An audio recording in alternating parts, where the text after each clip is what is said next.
Time now for your forewarned weather with Thomas Keyboy. Good morning, Utah. Time is currently 5:45. We'll start off with this view from Red Cliffs Lodge down in Moab, where it's sitting at a whopping 20 degrees. A little chilly out there this morning, but for all intents and purposes, it's a quiet start to the morning because you can also see some of the twinkling stars out there. Really pretty start to the morning in Moab, as is typically the case. Here's the current view from Albion Basin from Alta. A little tongue twisted right there. Either way, twinkling stars above, calm conditions down below. A really pretty view as we're starting off on this Monday morning. But as we make our way into northernmost Utah, it's a little bit of a different story. That's because there is a weak disturbance that's clipping by the northernmost portion of the state, and we have seen a little bit of light snow from the overnight hour. So if you're traveling, say, around Cache Valley, northern Box Elder County, and even into Rich County, you're going to want to make sure that you build in extra time just in case, as there are some snowy roads, especially as you make your way up some of our canyons like Sardine Canyon and Logan Canyon, to be more specific there.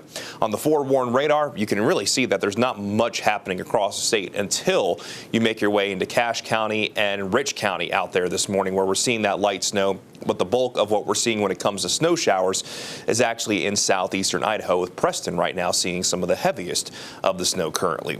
Now for your dog walking forecast along the Wasatch Front, for most of us in our northern valleys, we're mainly just going to see a little bit more cloud coverage. Slight chance that we could see some snow showers in the high country, but if you're going to take your dog for a walk, like little Piper Brook right here, who is ready to go for Christmas with her Christmas sweater, should be a great day to take your dog for a walk, especially by this afternoon after our chilly start.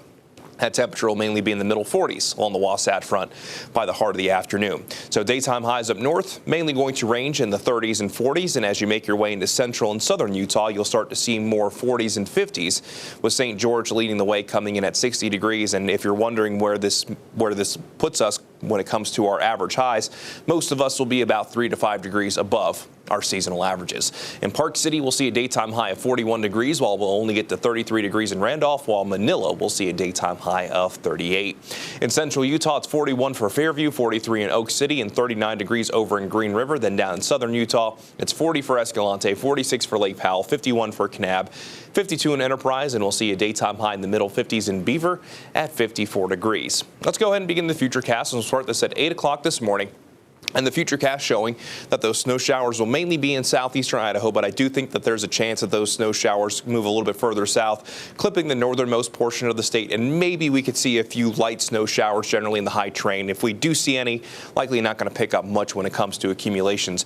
Not going to really see too many changes as we go from today into tomorrow, with northernmost Utah still seeing that slight chance for some snow before we make our way into the middle of the week, where high pressure looks like it's going to reestablish itself. But for today and for tomorrow, we will see a little bit more cloud coverage, and by tomorrow, some cooler air will actually work its way in. So let's go ahead and show you that here on the upper level futurecast. And as we go from this morning, you can actually see this little knot right here. That's that weak disturbance moving in. And then for our Tuesday, actually have an upper level low pressure moving in. The thing is, even though we have an active weather pattern, just this system is not going to have a lot of moisture to work with. So instead of actually seeing some moisture, we're just going to see, for the most part, our temperatures cool off by a little bit. And then as we move into the second half of the week, that low pressure moves away, high pressure builds back in, and our daytime highs will start to slowly climb, even though it doesn't look like it's going to be anything too significant. In St. George, we'll see a daytime high go from 60 degrees today to daytime highs in the mid to upper 50s as we go into the middle of the week, with overnight lows generally close to freezing. And then by this upcoming weekend, that daytime high likely back to around 60 degrees in St. George under a mix of sun and clouds. Then on the Wasatch Front, daytime highs in the middle 40s for today. You notice that I do add in at least a slight chance for our Tuesday, because I think tomorrow brings at least a slightly better chance we could see some wet weather move a little bit further south compared to what we're going to see out there for today.